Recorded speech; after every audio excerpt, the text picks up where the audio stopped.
Pakistan super league 11 کا تاج کس کے سر سجے گا؟ فیصلہ آج ہوگا۔ پشاور زلمی اور حیدرآباد کنگز مین حتمی ٹاکرے میں ایک دوسرے پر جھپٹیں گے۔ قذافی اسٹیڈیم میں ہوگی چوکوں اور چھکوں کی بھرمار، وکٹوں کی جھڑی لگے گی۔ فائنل کا آغاز رات 8 بجے ہوگا۔ پشاور زلمی ریکارڈ 5ویں بار فائنل کھیل رہی ہے۔ حیدرآباد کی ٹیم پہلی باری میں ہی فائنل میں جگہ بنانے میں کامیاب رہی۔ فاتح ٹیم کو ٹرافی کے ساتھ $5 لاکھ کی انعامی رقم ملے گی۔ رنر اپ کو $3 لاکھ دیے جائیں گے۔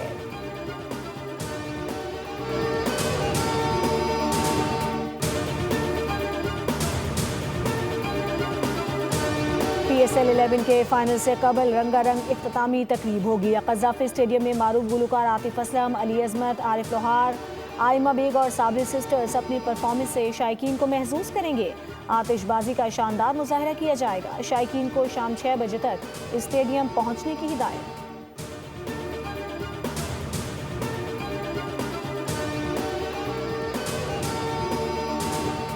وزیر اعظم شہباز شریف کی جاتی عمرہ آمد۔ نواز شریف اور وزیر اعلیٰ پنجاب مریم نواز سے ملاقات۔ ملک کی مجموعی سیاسی اور معاشی صورتحال پر تبادلہ خیال کیا گیا۔ شہباز شریف نے بین الاقوامی حالات سے نواز شریف کو آگاہ کیا۔ نواز شریف نے کہا کہ وفاق اور پنجاب ایسی پالیسیز اپنائیں کہ مہنگائی پر قابو پایا جا سکے اور عوام کی مشکلات کم ہوں۔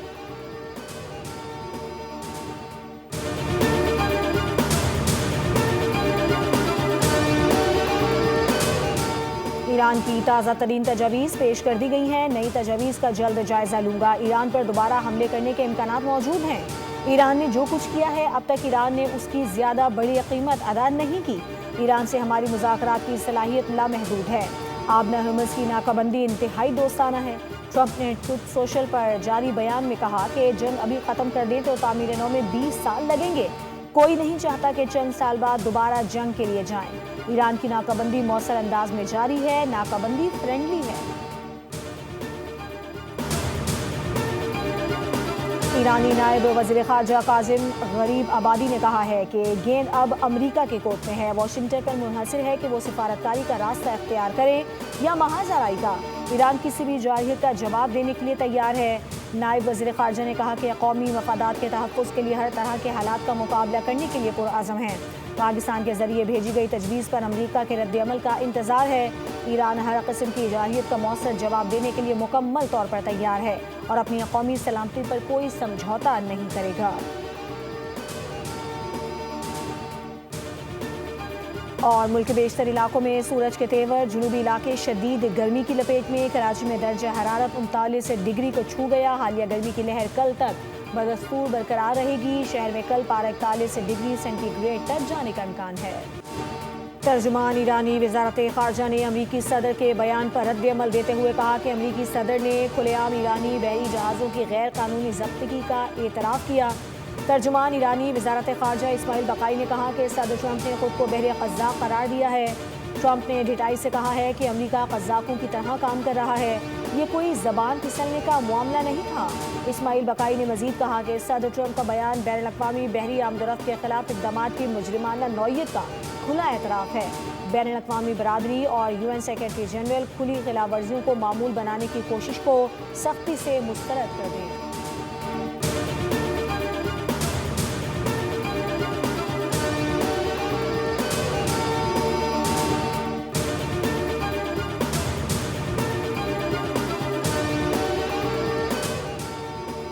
ایران کے خاتم الانبیاء ہیڈ کوارٹر کے بریگیڈیئر جنرل سردار جعفر اسدی نے خبردار کیا ہے کہ امریکہ اور ایران کے درمیان دوبارہ جنگ چھڑنے کے خدشات ہیں۔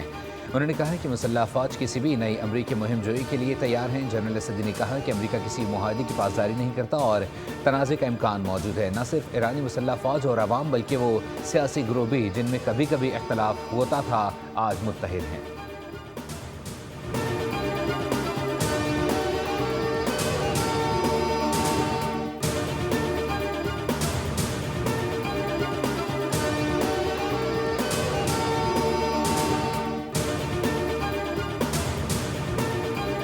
اسرائیل کی جانب سے جنوبی لبنان کے متعدد علاقوں پر فضائی بمباری۔ کئی گھروں کو نقصان پہنچا اور 3 افراد شہید ہو گئے۔ 17 اپریل کو نافذ ہونے والی جنگ بندی کے باوجود اسرائیلی افواج نے حملوں کا سلسلہ جاری رکھا ہے۔ جبل ریحان، بسلایا اور جازین کے علاقے السریدات سمیت متعدد مقامات کو نشانہ بنایا گیا۔ مسجد کے قریب بھی حملہ رپورٹ ہوا، جبکہ سرحدی گاؤں خیام میں گھروں کو آگ لگا دی گئی۔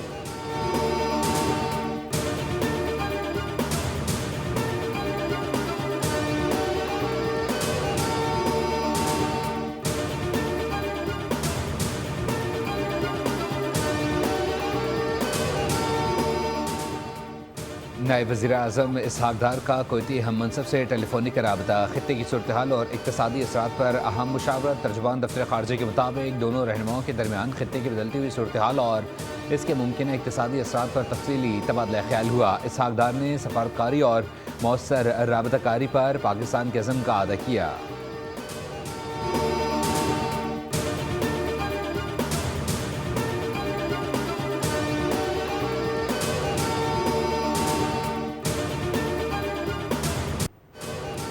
خطے میں پاکستان کا کردار نمایاں، قیام امن، علاقائی استحکام اور نیٹ ریجنل سیکیورٹی اسٹیبلائزر کے طور پر پاکستان کی پہچان اجاگر۔ مارکہ حق کے بعد عالمی سطح پر پاکستان کا وقار بلند ہوا اور دنیا نے پاکستان کی سفارتی اور دفاعی صلاحیتوں کو سراہا۔ امریکی صدر ڈونلڈ ٹرمپ بھی پاکستان کی دفاعی صلاحیتوں کے معترف ہیں۔ بھارت کا نیٹ سیکیورٹی پرووائیڈر دعویٰ کمزور پڑ گیا۔ عالمی ماہرین کے مطابق پاکستان خطے میں امن اور استحکام کا ضامن ہے۔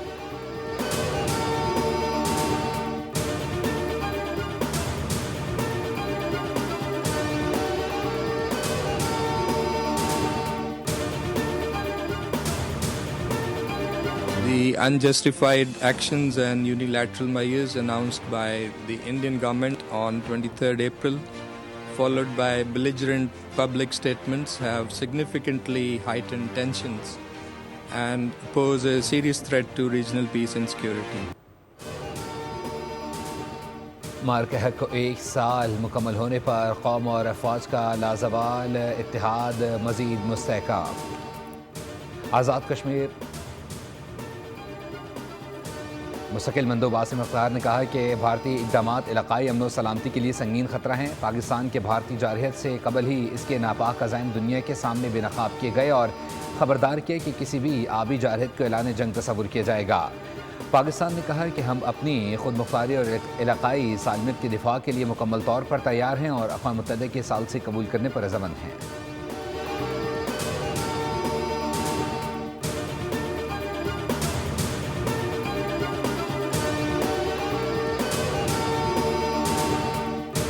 ہر سانس صرف سانس نہیں، یہ اس وطن کی حفاظت کا قرض ہے جو وہ ہر لمحے ادا کرتا ہے۔ سرحدوں پہ کھڑا ہر جوان صرف ایک سپاہی نہیں، وہ قوم کی امید ہے، وہ ہمارے کل کا نگہبان ہے۔ ہم نے بنیاد مرصوص میں دیکھا کہ ہمارے جوان کیسے ڈٹے رہے، دشمن کو منہ توڑ جواب دے کر کیسے ثابت قدم کھڑے رہے۔ مارکہ حق کو 1 سال مکمل ہونے پر قوم اور افواج کا لازوال اتحاد مزید مستحکم۔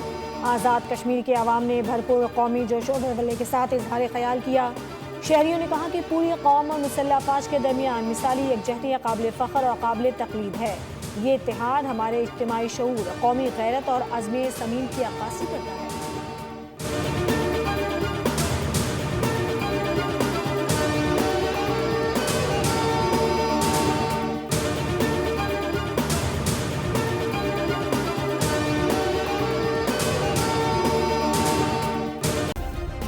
سبسکرائب کریں اور بیل دبائیں تاکہ کوئی خبر رہ نہ جائے۔